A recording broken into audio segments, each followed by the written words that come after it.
مصطفی محمود ابوالقاسم امین، ای سور سور دلشان، ای آیه آیه دلشین. احمد محمد مصطفی محمود ابوالقاسم امین، ای سور سور دلشان، ای آیه آیه دلشین. آخر به پایان میرسد دلتنگی پروانه ها، وقتی نمایان میشود خورشید از غار حرا. اقرأ باسم ربک از جبریل می آید ندا، یعنی بخوان با نام او آه رسول آخرین، آه رسول آخرین، آه رسول آخرین. تنها تو هر آینه را چشم تماشا می دهی، هم ماه هم خورشید را در مشت خود جا می دهی. گلدان به گلدان باغ را شوقی شکوفا می دهی. نام تو رنگین کمان پل می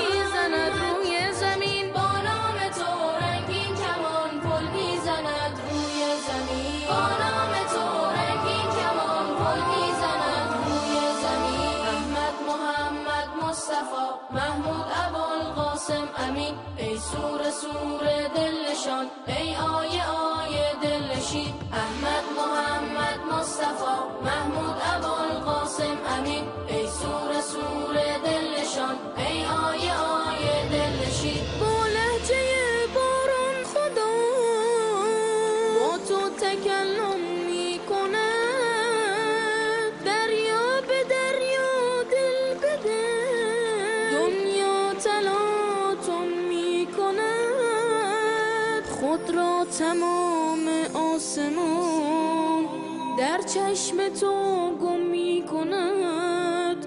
ای سر به زیر سر بلند، ای با ملائک هم نشین،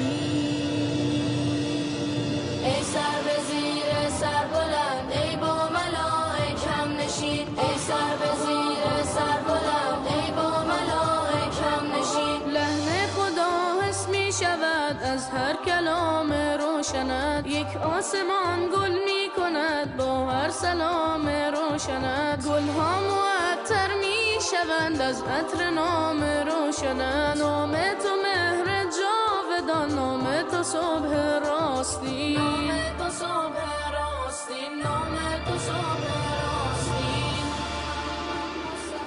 محمود ابوالقاسم محمد مصطفی محمود ابوالقاسم امین، ای سور سور دلشان، ای آیه آیه دلشین. احمد